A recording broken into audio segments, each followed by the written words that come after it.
আজকে তোমাদের সামনে লইয়া চলে আসলাম ফিশ ফিঙ্গার রেসিপি। এইটা বানানো এত সহজ, তেমনি খেতে তেমনি মজা, বুঝতেছো?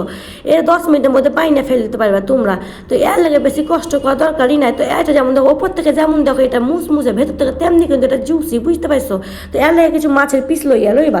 আর এখান থেকে একটা ডিম লইবা। ডিমটা তোমরা মুরগি পেট থেকে লইছো কে কিনা লাগছে সেটা কোনো ব্যাপার নয়, বুঝতেছো? ডিম হইলে হইবে। তারপরে ভালো করে গুড় গুড় গুড় গুড় করে ফাটা লইয়া এর একটু আদা রসুনের কুচি কিংবা এটা বাটা দুইটা দিয়ে দিতে পারো। তারপর এখানে স্বাদ মতো লবণ, হলুদ গুঁড়ো, লঙ্কা গুঁড়ো, জিরে গুঁড়ো, যত ঘরে গুঁড়ো গুঁড়ি আছে সব এটা দিয়ে একে ভালো করে একটু উপর থেকে চালের গুঁড়ো নেই তো কর্নফ্লাওয়ার নয় তো এরপর একটু ময়দা সব কিছু দিয়ে আর ভালো করে ফাইটে লেবা। এখন যে স্টাইল মারা লেগে দেখে চামচে ফাইটে হয়েছে তখন হাতে করে আর ভালো করে চটকায় ফাইটে লইয়া এরপর তো এরকম একটা মাছের পিস লইতে হবে যাতে কাটা না থাকে, বুঝতেছো? কাটা থাকলে কিন্তু ভালো লাগবে না। এরকমভাবে পিস পিসকে কাইটে লইয়া পাউরুটির গুঁড়োর উপরে কিছু কর্নফ্লাওয়ার নাই তো চালের গুঁড়ো আর ভালো করে মাখিয়ে একটু জিরে গোলমরিচের গুঁড়ো উপর থেকে দিয়ে এরা ভালো করে হাতে করে মাখিয়ে লইয়া রাখে দিবা। এবারে মেন কাজ শুরু করে দেবা।